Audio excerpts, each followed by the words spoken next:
vamos iniciar o nosso estudo das quintas-feiras.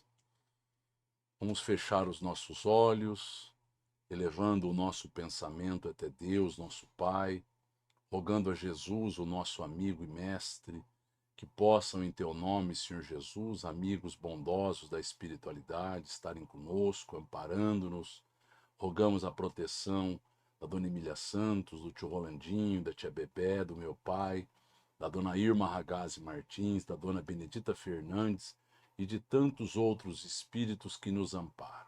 Agradecidos e contando com estas bênçãos é que vamos iniciar o estudo, dando graças a Deus, e que assim seja. Então nós vamos dar sequência ao capítulo Incorporação, onde nós vamos ver detalhes deste processo, desta preocupação da espiritualidade, nesta afinização e nesta transmissão de uma mensagem. Então nós estamos vendo os óbices que foram previamente elencados por Alexandre, e agora nós vamos ver, vamos ver como é que eles se desenrolam. Vamos adiante. Antes que Dionísio se internasse em novas considerações, o interlocutor, Alexandre, rematou: concentre-se com atenção sobre o assunto. Peça a luz divina em suas orações e espere-me. Então nós estamos vendo aqui Alexandre falando com o Dionísio. Nós vemos que ele deixou o rapaz pensando sobre aquilo que iria ocorrer, sobre a mensagem, sobre a afinização que necessitaria se estabelecer entre ele, no caso Dionísio, e Otávia.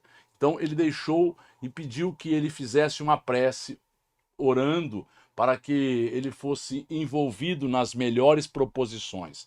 Olha como ele continua: conduzi-lo-ei em nossa companhia, deixando-o na residência da médium com algumas horas de antecedência, para que você encontre facilidades no serviço de harmonização. Então imaginemos, é assim que ocorre o processo da psicofonia, é assim.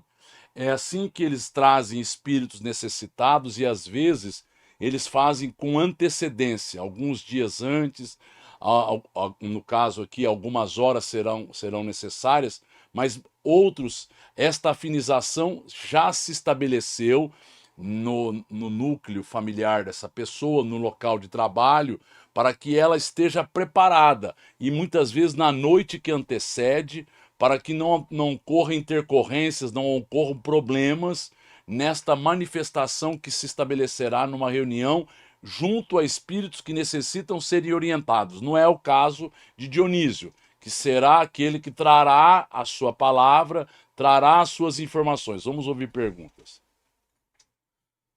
Em toda comunicação é necessário uma afinização mais complexa, algo que se entenda os dois espíritos. Por exemplo, Chico Xavier, por baixo, recebeu 35 mil espíritos.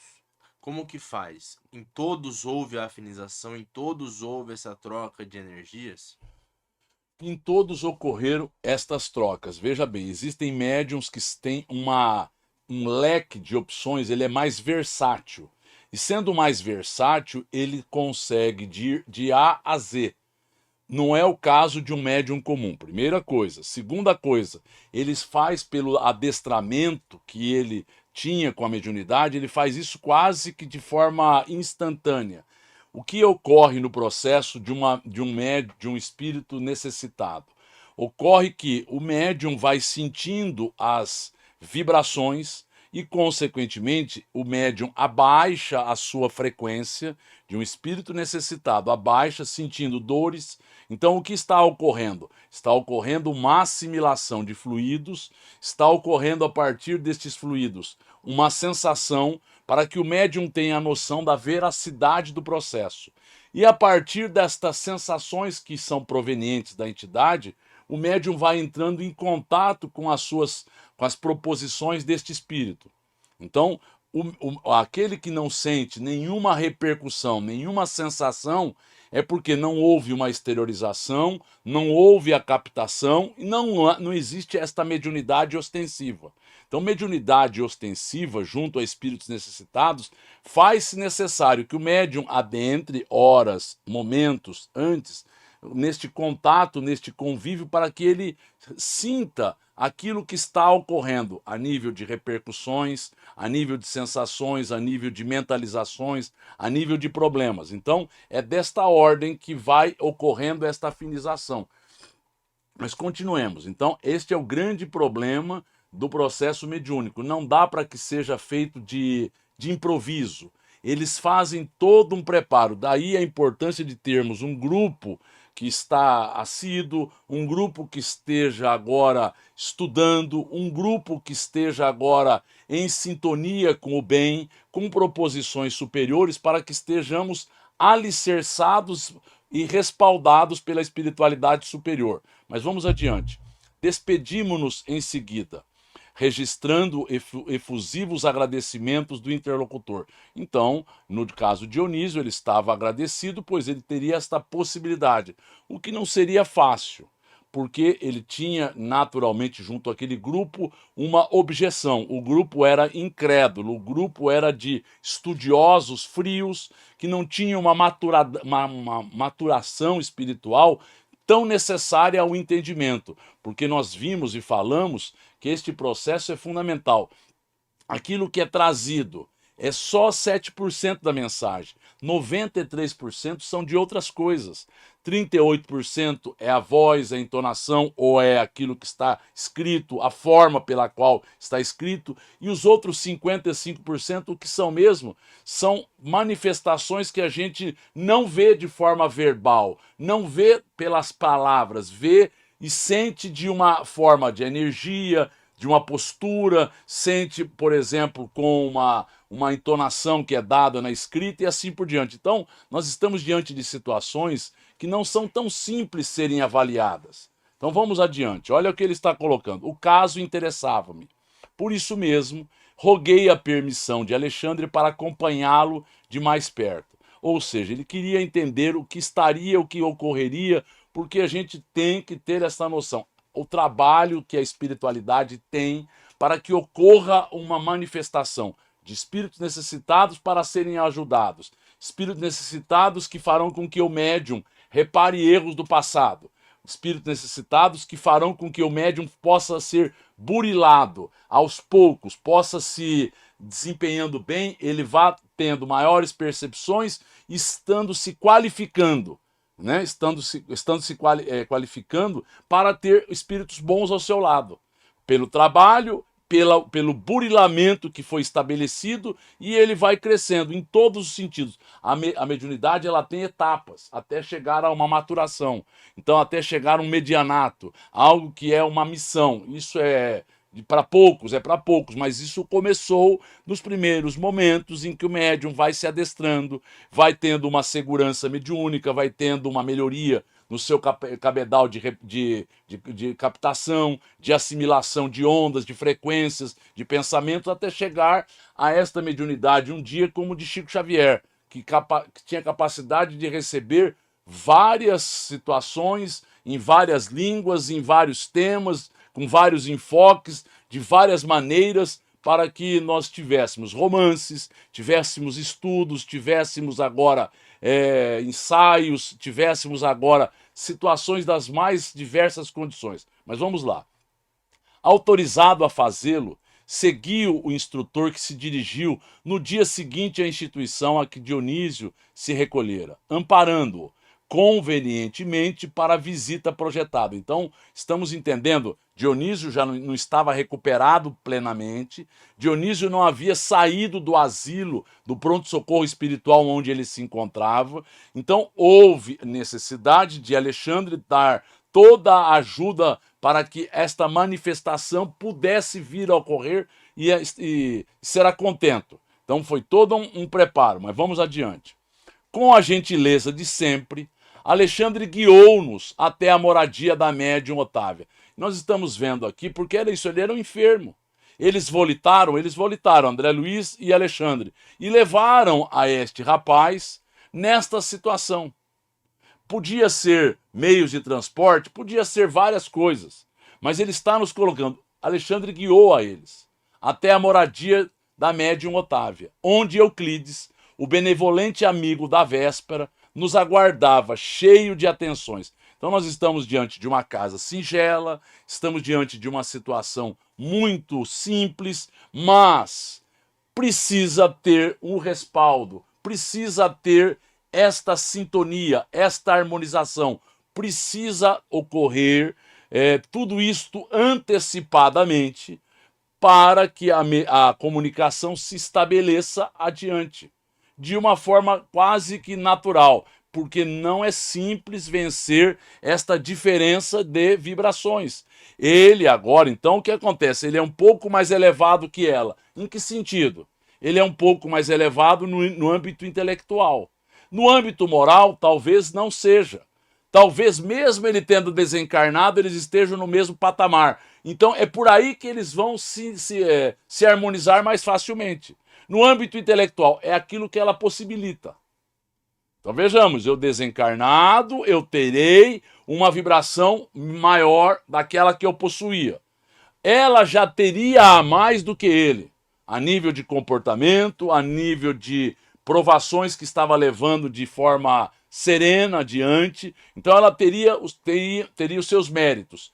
No âmbito intelectual, faltavam alguns elementos para que a sintonia fosse plena. Mas olha como ele vai nos colocar.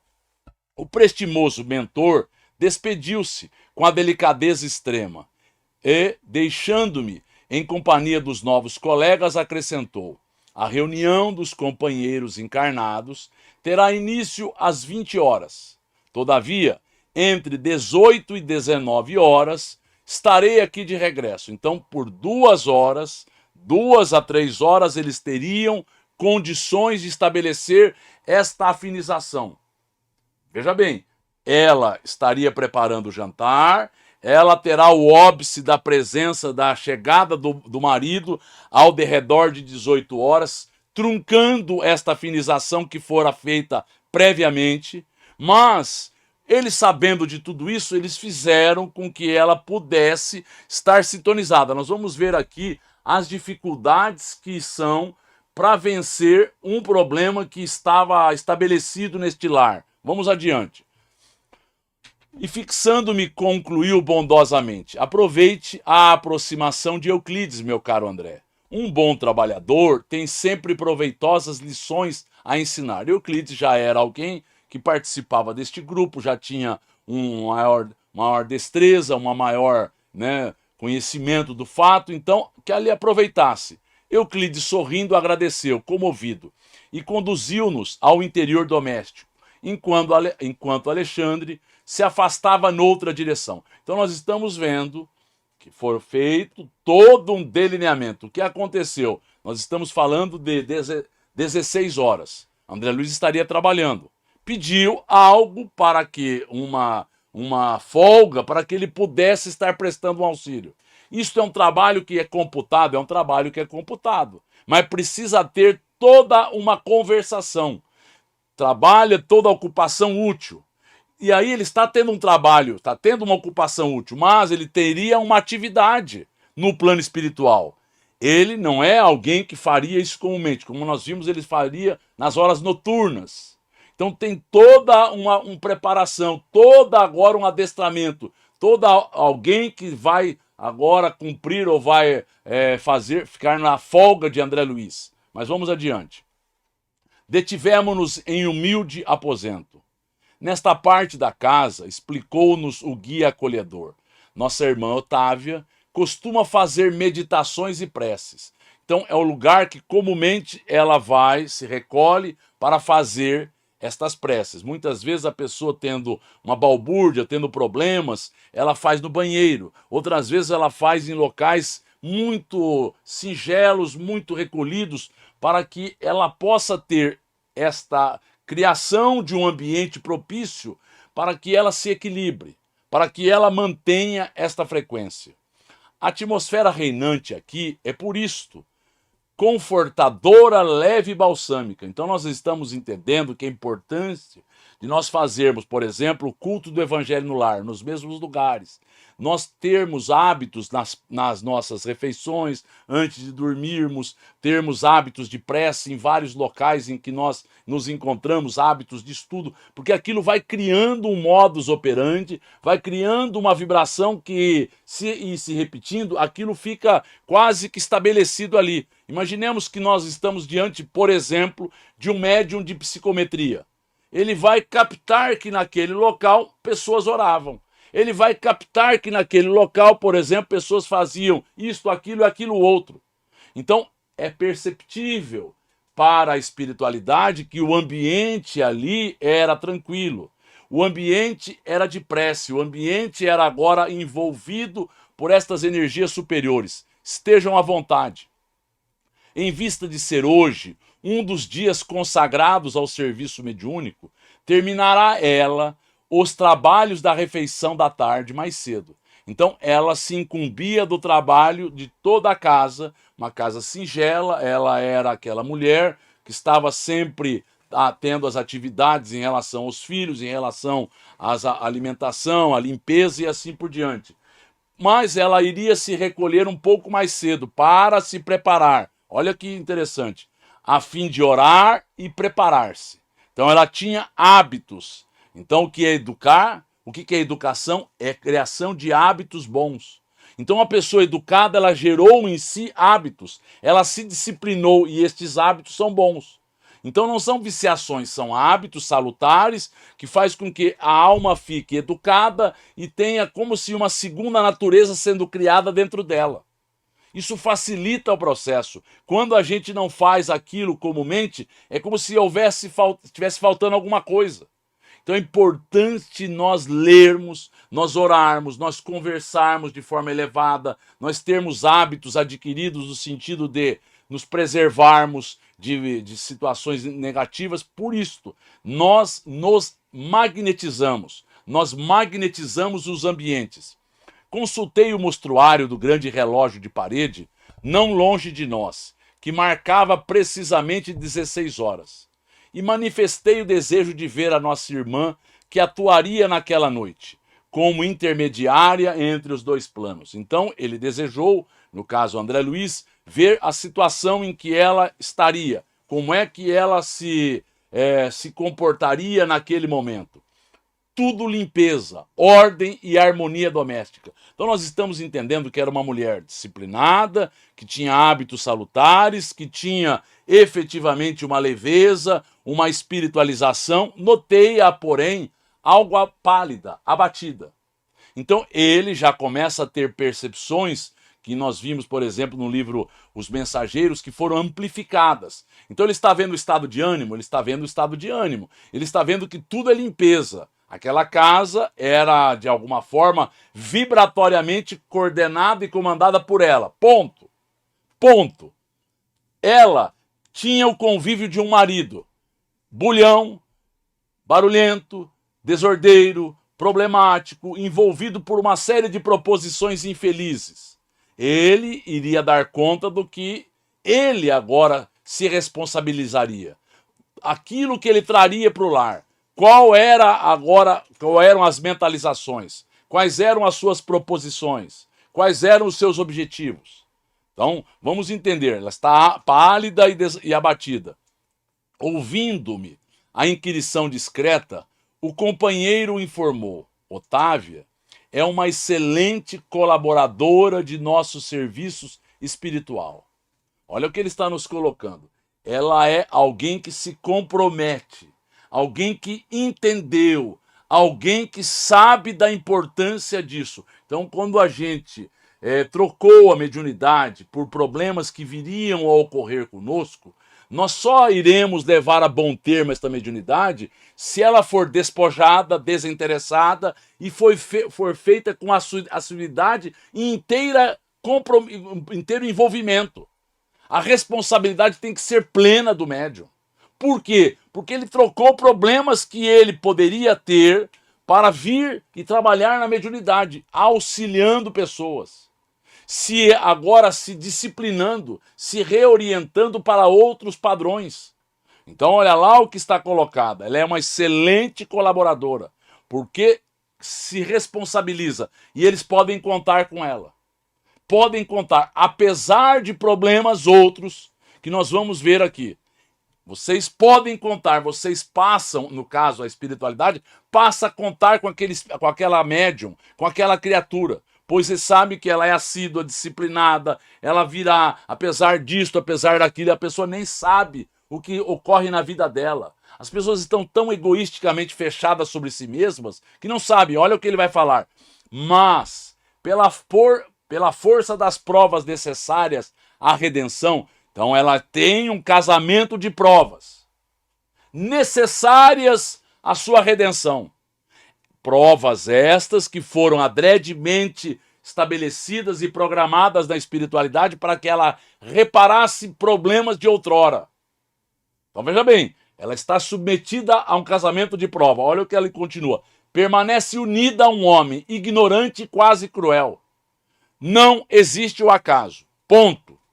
Nós estamos agora recepcionando junto a nós, junto à nossa vida e junto às atividades, pessoas e circunstâncias, aquilo que nós elegemos outrora como coisas importantes, que nós relegamos, que nós agora não tivemos e utilizamos da melhor forma. A vida nos repõe na forma de oportunidades. Então, provavelmente, ela foi alguém relapsa, alguém que deixou o casamento, alguém que que levou esta criatura ao enlouquecimento, ou alguma outra pessoa que porventura tenha perdoado a ela, ela deve para a situação que não foi bem vivida.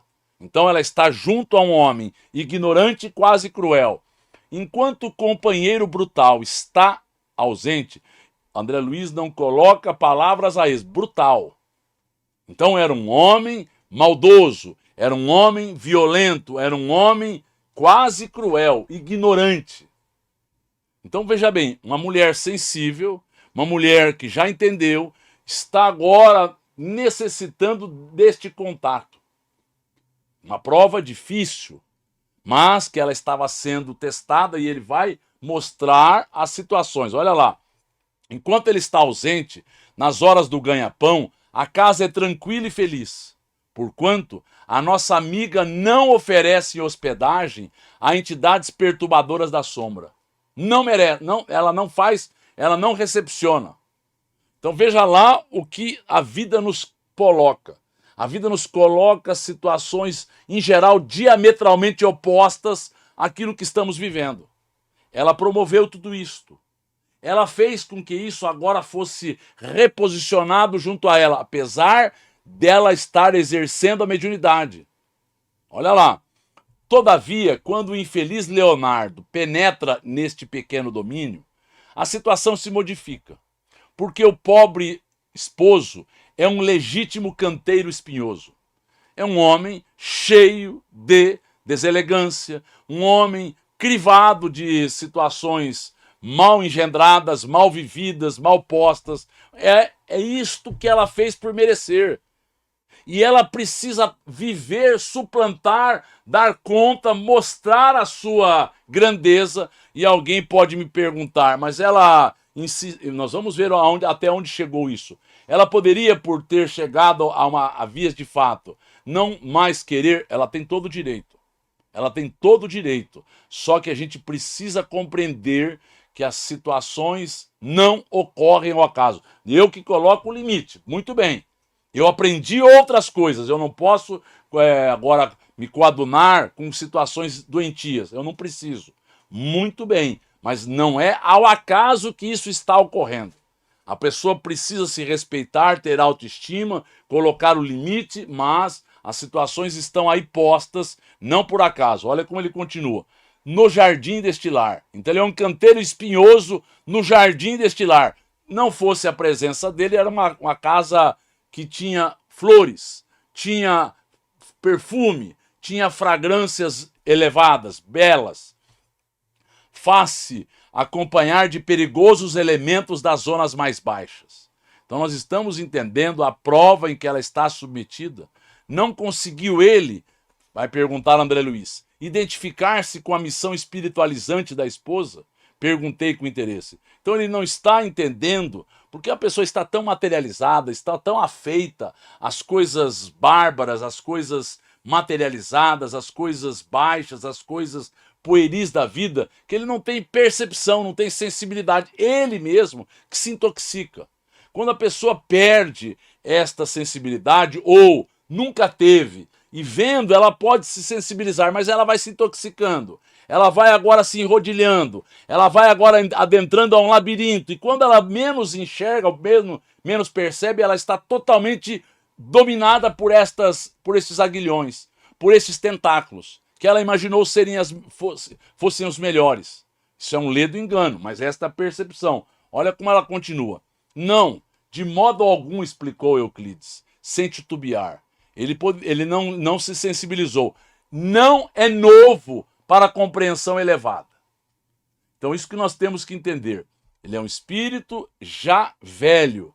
É um espírito que já teria condições de acordar. Com todo respeito, é aquilo que a gente sempre diz, é um burro velho. Ou seja, é uma pessoa materializada. É uma pessoa que não deixou com que a vivência, ele teria condições de compreender, mas ele está afeito por esta intoxicação, por esta hipnose, por este vislumbre material da vida. E aí a pessoa vai achando que isso é o mais importante, que isso é o mais significativo, que isso é o que dá sabor e razão à vida, então ele vai se envolvendo. Olha lá como ele continua. Contudo, é teimoso nos erros que lhe são próprios, porque a pessoa está tendo elementos para acordar, a pessoa está tendo oportunidades para perceber a vida de outra forma e não quer. Ela está hipnotizada por esses espíritos, mas é uma auto-hipnose. Quando a pessoa acorda, ela se desvencilha. Quando ela entende, ela não quer mais aquela busca, não tem mais aqueles objetivos, porque ela está agora querendo outros padrões.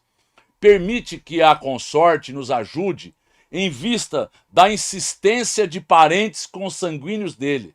Olha bem como a espiritualidade precisa vencer as resistências e os óbices. Ele cria resistência, ele cria problema. E a partir daí, eles utilizam-se de parentes consanguíneos dele, que são simpáticas à tarefa da mulher e à espiritualização, para que isso seja suplantado. Olha como ele fala, parentes estes dedicados à nossa causa e que, influenciados por nós, não lhe permitem afastá-la. Então veja bem o que está colocado. Ele tinha uma ascendência, ela era dócil demais, ela estava submetida ao comando dele. O problema é que nós estamos convivendo com um momento no processo evolutivo, 1944, que tem que ser levado em conta. Agora, ela precisa ser subserviente? Não. Ela precisa ser agora alguém submetida a isso? Não. Não precisa. Mas é um contexto todo, é toda um drama de consciência que está em jogo. São todas questões que nós precisamos entender. Nós precisamos agora ter outro olhar sobre o processo, mas nós não podemos nos submeter e nos deixar envolver pelo mal. Não, de forma alguma. Mas olha como ele continua. A tarefa, porém, não é muito fácil. Porque se Otávia é dócil aos espíritos do bem, o esposo é obediente aos cultivadores do mal. Então a pessoa pode imaginar, água e óleo são coisas immiscíveis, Por que o casamento se estabeleceu? Por um compromisso, por uma prova, que foi feita a afinização a partir dos filhos, provavelmente, a partir de um drama de consciência dela. Porque senão não tem razão para que aí se estabeleça. Não tem razões materiais. Porque são coisas quase que incongruentes. Basta, às vezes, traçarmos um programa construtivo para a colaboração dela, com a colaboração dela, para que Leonardo, cedendo aos portadores das trevas, nos perturbem a ação, criando-nos graves dificuldades. Então, eles estabelecem um programa para que ela cumpra, e ela está objetivando cumprir, está responsável por realizar, e aí eles criam óbices a partir dele. Então, ele, na verdade, é um ser que, se não se der o devido respeito, será truncado quando passar daquilo de mínimo. Porque a pessoa precisa entender, o bem vai se instaurar, o bem vai se estabelecer. E quando alguém se compromete, quando alguém cria um problema, ele vai ser removido do processo. E ai dele, que tem agora um comprometimento muito maior diante de uma tarefa que a sua esposa estava exercendo. Então ela era uma mulher que tinha um trabalho, mas tinha algo para ser suplantado e algo para que ela pudesse, a partir daí, mostrar. Mas vamos adiante. Percebendo que o abatimento da médium não me passava desapercebido, Euclides acrescentou: tão logo prometi ontem, alegremente, a vinda de Dionísio, desejoso de incentivar o bom ânimo dos amigos encarnados, contando com o concurso mediúnico de nossa irmã, piorou a situação psíquica do esposo imprevidente. Então, o que eles fazem mesmo? Eles fazem retaliações, eles perturbam ainda mais, porque ele é um joguete, ele é um agente nocivo das trevas. E, consequentemente, eles querem criar embaraços para que o bem não se instaure, para que ela não cumpra a sua tarefa. E ela tem que ter muita, agora, destreza, muito tato psicológico, muita proteção para que ela não se submeta a esta situação doentia. Leonardo amanheceu hoje mais nervoso que de costume. Embebedou-se pouco antes do almoço. Insultou a companheira humilde e chegou mesmo a infligir-lhe tormentos físicos. Então nós estamos entendendo o processo, nós estamos entendendo o que alguém que é um agente nocivo do mal, alguém que faz de forma, às vezes, até inconsciente.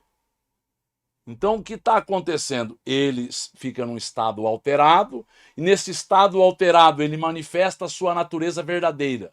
Porque o álcool não cria uma natureza onde não existe. O álcool apenas traz à tona algo que é real dentro dele. No caso específico, a violência. No caso específico, a prepotência. No caso específico, o machismo. E uma vontade de perturbar as coisas boas da vida, as coisas espirituais. Então, é nítido e claro que é uma dificuldade para, na sequência desse irmão, para que ele acorde, para que ele vislumbre outras realidades. Assustada, a bondosa senhora sofreu tremendo choque nervoso, que lhe atingiu o fígado, encontrando-se no momento sob forte perturbação gastrointestinal. Então nós colocamos aqui que ela, com este ressentimento, ela com estas vibrações doentias, que ela agora deixou-se contaminar, sentindo este mal-estar desta agressão verbal, desta maneira deselegante de se portar, ela agora repercutia no seu corpo físico um problema gastrointestinal, com repercussões no fígado. Vamos ouvir pergunta. Entendendo, né, os problemas do marido, mas também com a certeza que existe a lei de causa e efeito que delimita as ações, delimita tudo, independente se é das trevas ou do bem. Isso que ela passava com ele, de certa forma, era esperado como uma prova para mostrar a superação dela, tanto junto ao marido quanto ao trabalho mediúnico. É uma prova que ela teria que superar, sim. Agora, lembremos, não precisa chegar a estas vias de fato. Para que eu repare, nós não podemos nos aceitar esta conduta, este nível de conduta tão infeliz, porque isso não é algo respeitável.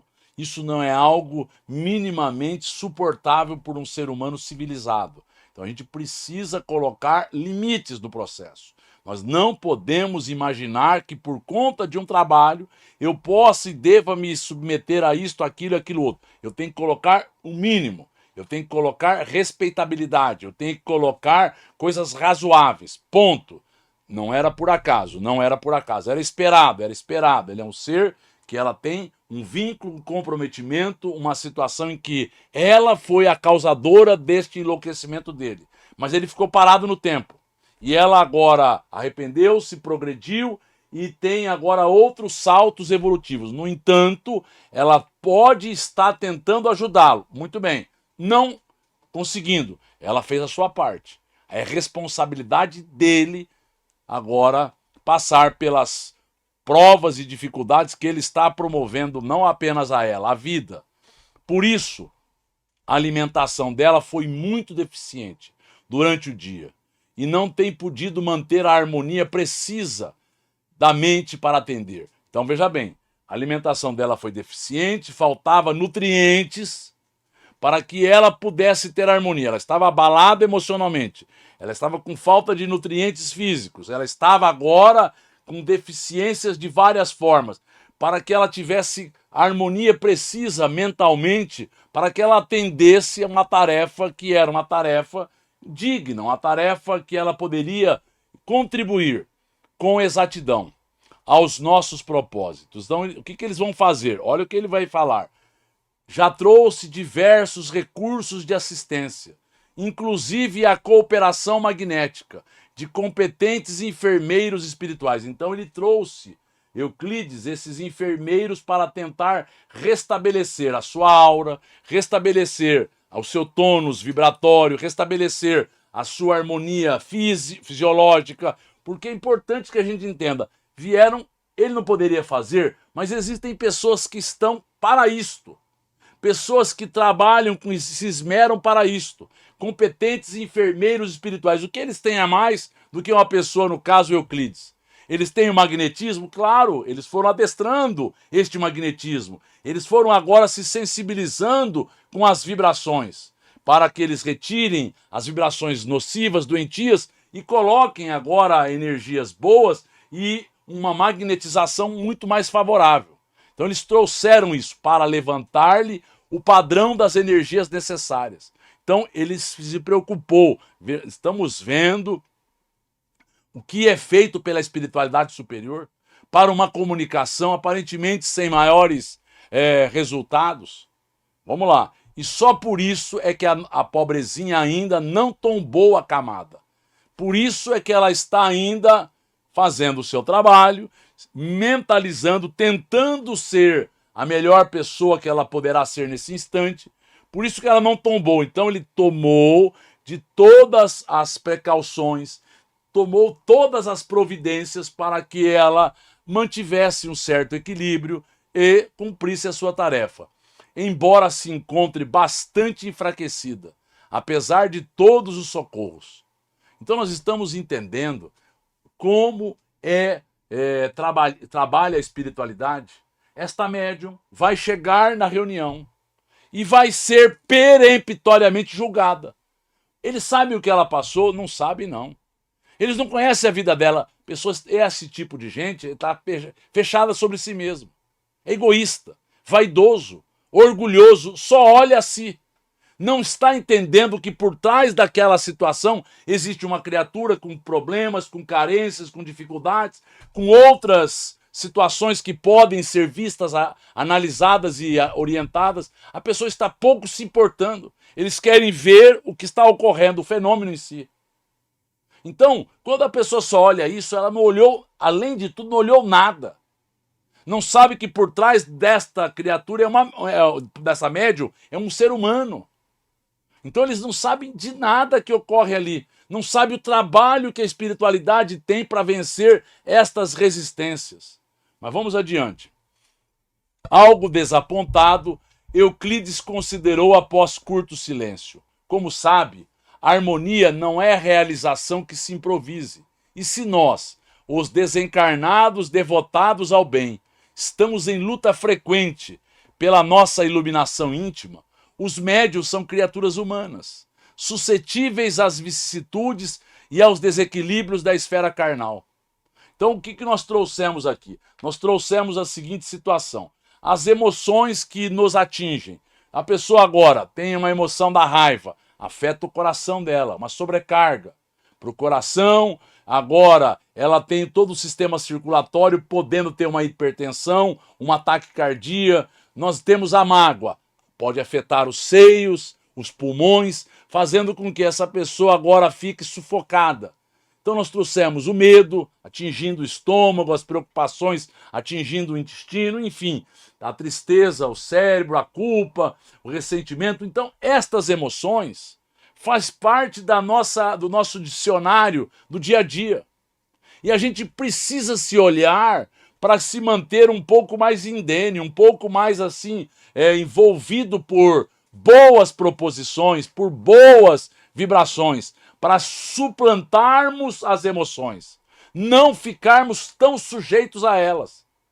Porque se a gente fica sujeito ao sabor das circunstâncias, eu estou triste, eu estou alegre, eu estou agora ressentido, magoado em função do outro, em função daquilo que se apresenta na minha vida.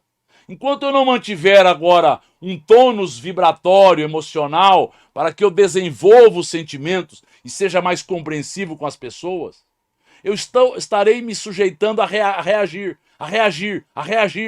E a gente tem que ser comandante da nossa vida. Como? Agindo no bem, fazendo a melhor coisa, entendendo, apesar da pessoa pensar, agir, eu não entro em sintonia.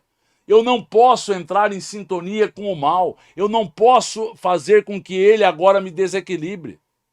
Porque este é o grande trabalho. Então ele está colocando, eles no plano espiritual estão em luta frequente por essa iluminação, que é o autodomínio.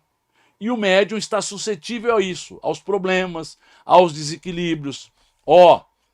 Exclamei fixando a pobre mulher. Não teremos alguém que a substitua. Então André Luiz agora, ela não está em condições. Ela está combalida, está pálida, abatida. Nós estamos percebendo, ela está quase cambaleante. Todos os serviços exigem preparo, treinamento, observou o meu interlocutor. Então Euclides está falando para ele de forma sensata. Isso tem um preparo. Não dá para você criar um médium de hoje para amanhã.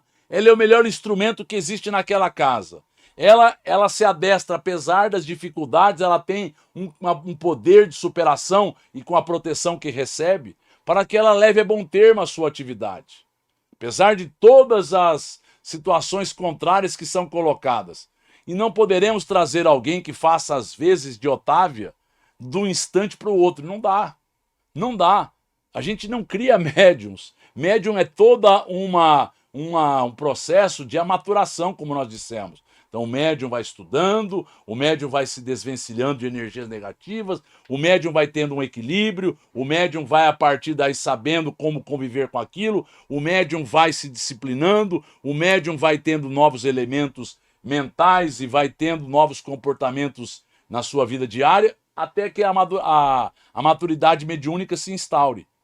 Não supõe, olha bem que interessante a colocação aqui, André Luiz está fazendo, não supõe que ela deveria ser feliz para ser mais útil? Indaguei, olha o que ele está colocando. Ela não poderia ser feliz, a tarefa dela já é difícil.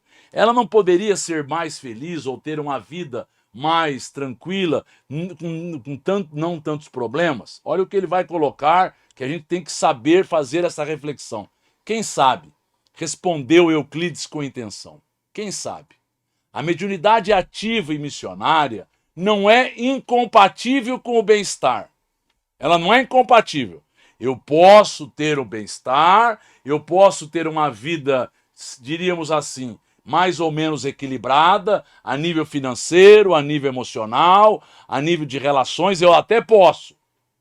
E a rigor, todas as pessoas que gozam, olha o que ele vai fazer esta análise. E a rigor, todas as pessoas que gozam de relativo conforto material poderiam disputar excelentes oportunidades de serviço em seus quadros de trabalho e edificação. Então, todos aqueles que estão em situações aparentemente favoráveis poderiam desempenhar uma tarefa espiritual. Poderiam.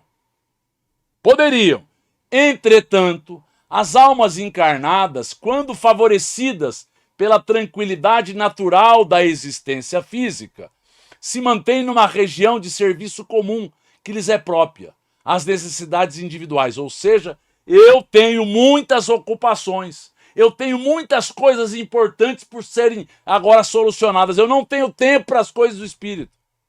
Nem sei o que é isto. Eu sou uma pessoa tida e a vida como responsável, me buscam porque eu sou conceituado, porque eu sou bem agora visto, e a pessoa fica preso a isto. Ela coloca como primeiro, como segundo, como terceira nível de importância na sua vida essas coisas. E qual é a importância das coisas espirituais? Nenhuma. Nenhuma. Olha como ele continua. E como o cumprimento do dever com exatidão já representa grande esforço. Então, aquelas pessoas que estão vivendo numa situação favorável, têm grandes responsabilidades. Muito bem. O outro não tem? Tem. Mas a pessoa não vê como responsabilidade aquilo.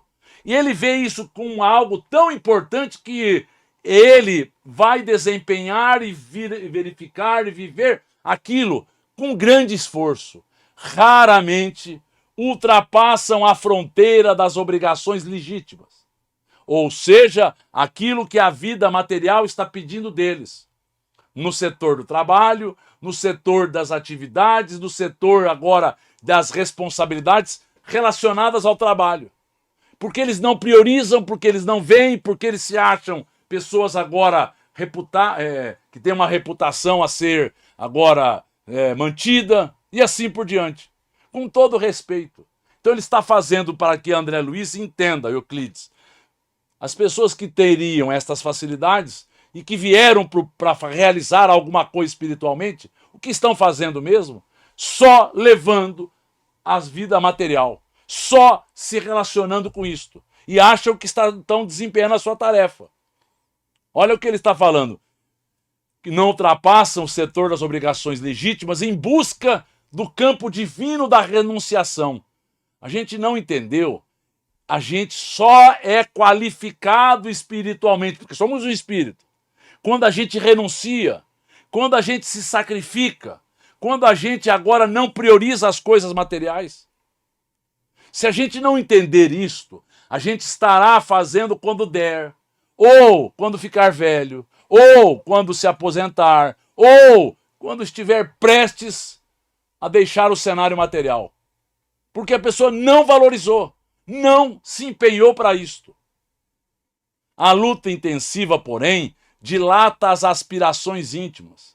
Então a pessoa é treinada na dificuldade. Ou seja, se você quiser chamar alguém para fazer um trabalho, chame alguém que não tem horas. Alguém que trabalha intensamente, porque ele vai achar hora para isso. Quem é desocupado nunca tem tempo.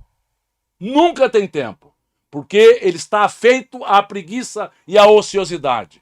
Esse ditado é um ditado muito interessante e correto.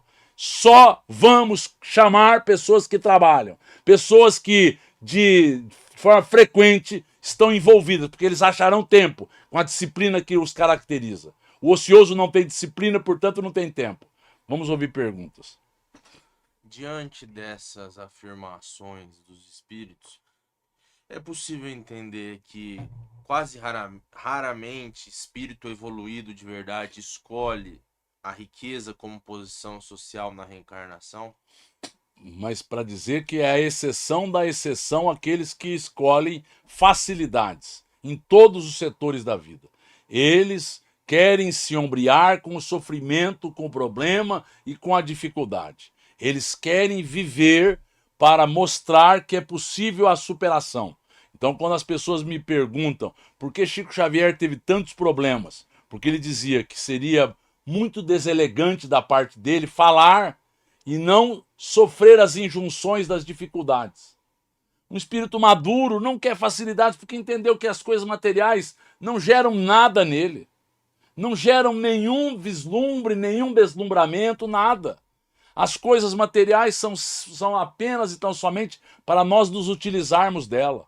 A sociedade de consumo corrompeu, subverteu todos os padrões que eram tidos de alguma forma como normais numa vida que passava-se de paz, de irmão para irmão, roupas, as coisas hoje, a pessoa precisa ter cargo, a pessoa precisa ter etiqueta, a pessoa precisa ter tudo de marca e assim vamos. Perdeu-se o sabor de cooperar, de ajudar, de estar junto, de ser mais simples, de ser mais verdadeiro. Então, o que ele está nos dizendo é isso aqui: a pessoa vive para estas situações exteriores e ela nunca arruma tempo para as coisas espirituais. Infelizmente, nós vemos desta ordem, para que nós entendamos uma situação. Pietro Baldi foi um grande médium italiano que esteve radicado no Brasil. Ele teve uma herança pomposa e ele renunciou à herança dele para viver também uma vida singela, simples. O que nós estamos colocando é algo assim. Por que eles renunciam? Porque eles entenderam que isso não é o mais importante. Porque eles entenderam que dar mostra de desapego é eles se situarem num padrão espiritual que é próprio deles. Eles são espíritos e não corpos. Eles não se satisfazem mais com as quinquilharias, mas com as coisas superiores. Que nós entendamos isto para que a gente analise melhor. Mas para que nós finalizemos, eu vou contar uma pequena história interessante. Um sábio, ele tinha um lugar em que ele criava adeptos dos seus conhecimentos. E ali ele tinha um rapaz que estava junto a ele, que estava se adestrando em falar. Mas ele era tão ligado a este mestre, esse sábio, que ele quis ir junto ao sábio numa determinada localidade. Então ambos iriam naquela localidade e o sábio, sabendo que esse rapaz estava sendo adestrado, levou a ele e fez com que ambos iriam falar. Um falaria para um grupo, mas o sábio era conceituado, e o outro falaria próximo e num outro auditório. E aí, num primeiro momento, o lugar que o sábio estava abarrotado de pessoas. E quando não foi o susto das pessoas, eles foram saindo. Aquele sábio não era tão agradável, aquele sábio não tinha tanto o que elas almejavam, e foram saindo deste auditório até que fossem agora quase todos ao auditório do seu aluno. O seu aluno, vendo que a coisa estava aumentando, viu, falou: professor, no final acabou-se as preleções, falou: professor, o que aconteceu? Por que aconteceu isso? Por que o senhor me fez com que eu falasse? Ele falou: sabe por quê? Porque infelizmente as pessoas estão ainda só presas às quinquilharias. Poucos estão adestrados às coisas verdadeiras. Então, o aluno entendeu, iria se preparar, mesmo que não tivesse público ainda. Que nós lembremos disso. Não nos percamos nas quinquilharias. Vamos terminar a nossa reunião agradecendo a Deus, a Jesus, aos bons amigos espirituais. Em teu nome, Senhor, finalizamos o estudo dando graças a Deus. E que assim seja.